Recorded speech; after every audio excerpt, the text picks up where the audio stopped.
So you want to be right around the top side. Well, there's a couple things you need to know to increase your chances of a successful extraction. I'm going to start this video off in the preparation section, but as you can see in the timestamps, you can skip to the gameplay portion and see what you need to do on the map and how to navigate. Starting off with number 1, inventory management. When you're in the main menu and you press tab, you can see your stash on the left. Now for most of you, you will also see an expansion button here that I'm going to show from my friend's screenshot. It's because I have my stash all the way maxed out, so this is the maximum amount of units you can have in your stash. I suggest you prioritize saving money to expand the stash as much as you can first, just so you can get the most use out of it. Now on the left here is where you see your filters. For example, if I only want to see my weapon mods, I can click this for ammunition, and so on and so forth. I keep this on all. Now the best way I think you can manage your inventory is by sorting it by a category. I have the category like this because it first shows the augments, then it shows the shields, then the weapons, and so on and so forth. You can do it by rarity, name, value, whatever, but I think this is very disorganized. I keep it like this just to have the best value. Now we move on to number 2, skill trees. If you press tab again or escape, you'll go back to the main menu. From here, you can click your raider and choose this icon on the left called skill tree. You will see that your skills branch off into 3 different trees: conditioning, mobility, and survival. The skills that I recommend that you prioritize first and foremost are the in-round crafting, which is this one here that you can get at level 3, and after this I suggest that you go up the skill tree and you move on to the traveling tinkerer. Now why these perks in particular? Because when you go in game, and I'm going to show you some screenshots from my friends here, you can see that you don't have any crafting options available. However, as soon as you get the in-round crafting perk, the earliest one, you can see the number of things that are available for you to craft, including the 2 most important things, bandages and shield rechargers. Now without this perk, you don't have the option for this, and I found this perk to be the most essential ever since I started playing. Now, I was very curious, so I went to get the Traveling Tinkerer, and this turns out to be very valuable as well. Why? Well, because as you can see, it goes from having this menu to this menu. And in this menu, you can see that you can actually craft a hatch key that you can use for a much safer extraction, which we'll talk about later on.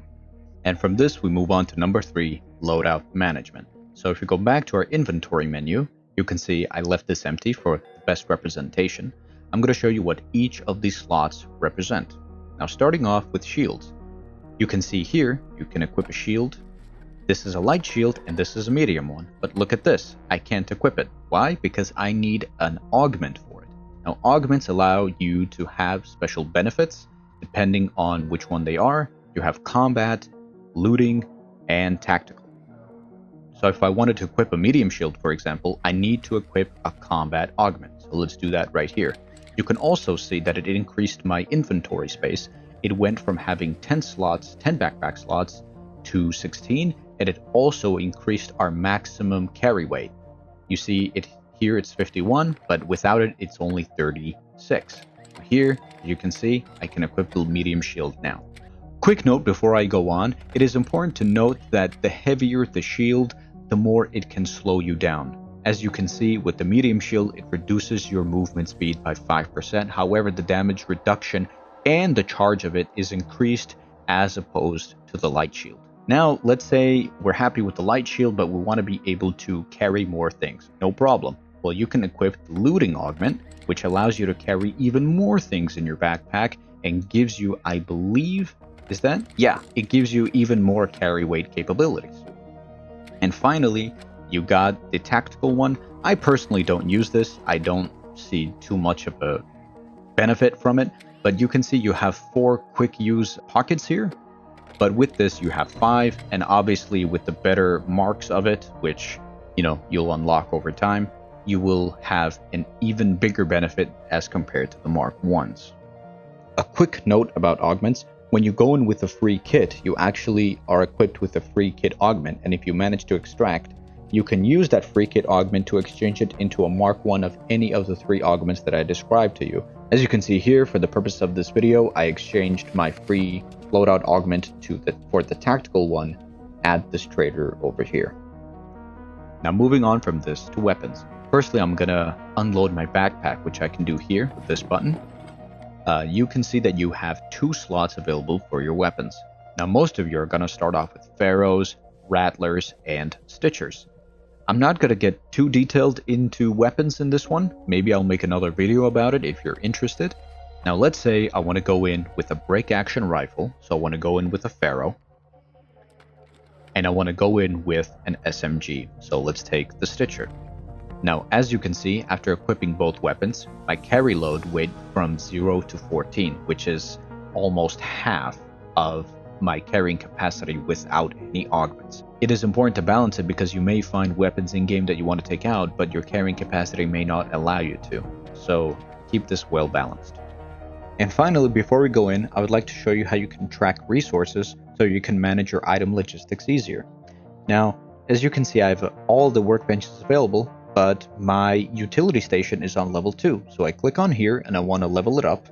Click here, and if I click track resources, now when I find a fried motherboard, it will have a small eye icon, so I know that I need to pick this up for something important that I marked down back on this menu. And the same way works with items.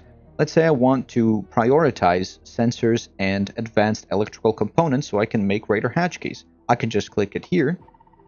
As you can see, it has this symbol now, and it will also have the same eye symbol when I find these items in game. So this is very important for you to manage your inventory and level up as fast as possible. Alright, and with all that done, we are now ready to play. So if we click on play, you will be given the option to choose a map, and if you want to partake in a special condition of that map, I can just choose Night Raid instead of Buried City, and it'll take me into there. However, I'm just going to play on daytime normally, and after you click confirm, it is important not to speedily click ready up. Why? Well, because it gives you a final chance to review your inventory. If you're not taking any ammo, I believe the game warns you. But also, very important, if you want to go in with a free loadout, this is where you decide to do so. So if you click here and then click ready, you will see that instead of any other augment, you're given the free loadout augment that I mentioned earlier, and you're going to be given a random set of gear. It is important to note that you will not have a safe pocket if you decide to go in with a free loadout. I'm going to go in with a free loadout here just to show you what it looks like.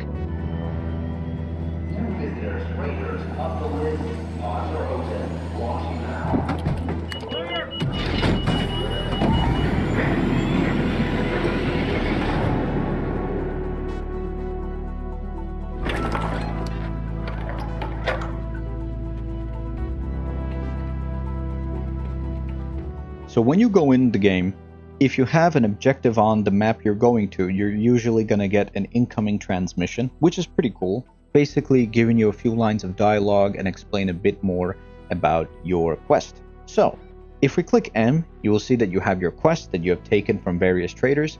Now this quest I don't really need to look at because it's at Spaceport and not in Buried City, which is where I am, so I'm just going to close that up.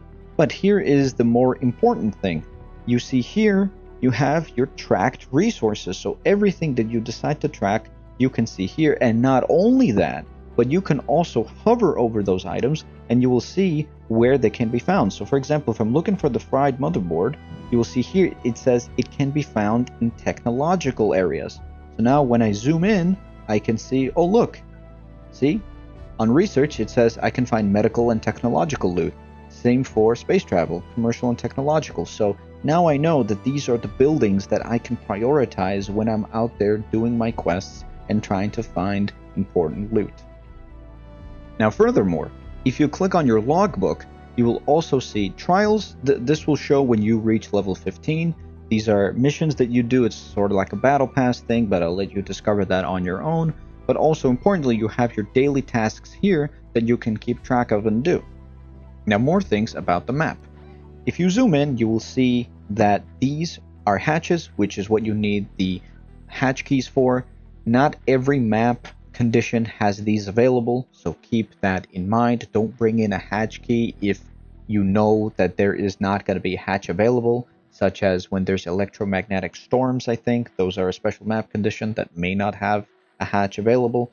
But if you, for example, are on this map and you want to extract, you'll see that the southern station has no additional entrances. This is where you go into. However, if you hover over here, you see that this eastern station has all these entrances available. So it is important to note the type of extractions you can have and how they work. So I'm going to mark the red tower because this is where my quest is supposed to lead me. Go to the red tower. And you can see it is around 350 meters in that direction.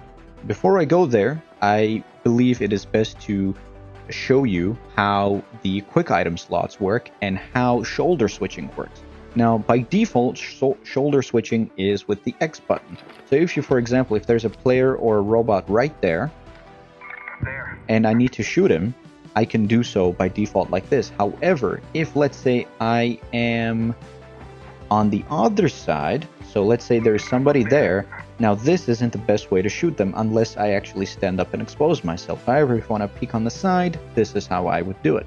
Now on to the quick slot items. Clicking tab, you can see that I have 4 quick slot items that the free loadout decided to give me. If I hold Q, I can select these with the mouse movement or with the associated keys. However, if I remove the shield recharger, for example, and I get damaged and I want to recharge my shield, on the Q menu I won't be able to see that and I won't be able to equip it. So it is important to keep in mind to keep quick slot items or the essential quick slot items that you believe you'll need in their respective slots. It is important to keep in mind that not everything goes in a quick slot item. For example, I'm holding bullets, as you can see, it is not allowing me to do that because that's not a thing that you can equip to use. So that is very important to keep in mind.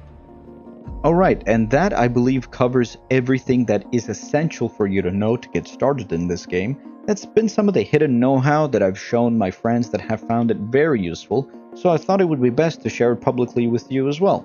Last thing I guess I'd recommend, if you see someone, instead of just engaging in combat, you can hold G, and this above says, "Hey, don't shoot!" Don't shoot, that just shows you that, you're friendly. If you click F a bunch of times, you can, show you're friendly that way if you don't have a mic or don't know how the emote wheel works.